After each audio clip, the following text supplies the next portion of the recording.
Hi, this is Carrala Ficklin at carralaficklin.com. C-A-R-R-A-L-A. Ficklin, F is in food, ICKLIN.com, or at welcomenetwork.com, and welcome is spelt WYLCOME.com,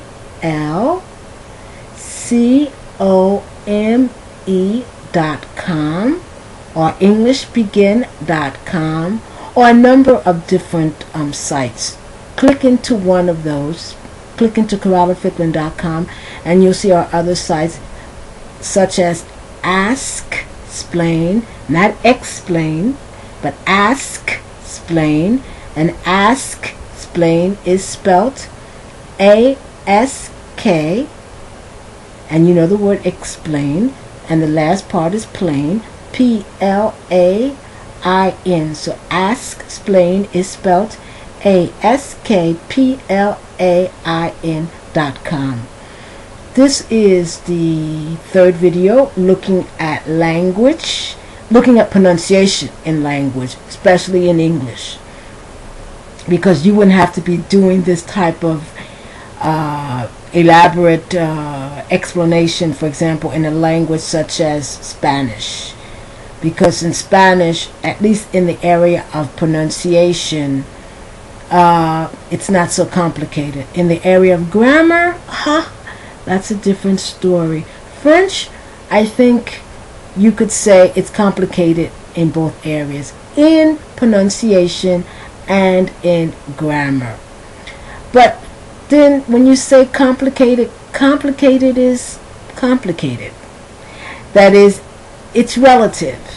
Something is complicated or challenging, or may I use the word difficult, when you don't understand the logic of something, when something doesn't make sense.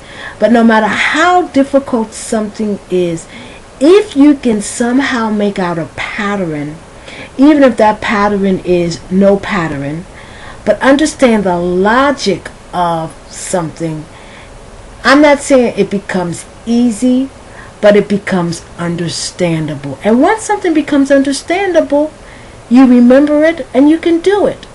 And that's what I'm trying to help you to understand when it comes to English, whether we're talking about idiomatic expressions, whether we're talking about homophones and homographs, whether we're talking about the difference between British and Australian and American English and Jamaican and South African, or whether we're talking about slang versus standard versus informal English. No matter what we're talking about, our goal is to help you to understand what's behind the language, so certain things make sense. Because obviously I can't deal with all aspects of the language, every single expression. So right now we're looking at sound. So if you have a pencil, if you have a pen there and some paper, write down these words, and I want to know what they have in common. Once again, this is not a trick question. They have something in common. If I look away from you, I'm looking at the other computer and looking at the words.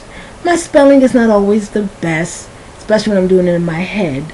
So a lot of times I'll be looking at the computer to make sure that I don't skip a letter or so. So I'm looking away, and these are the words. So please write these words down.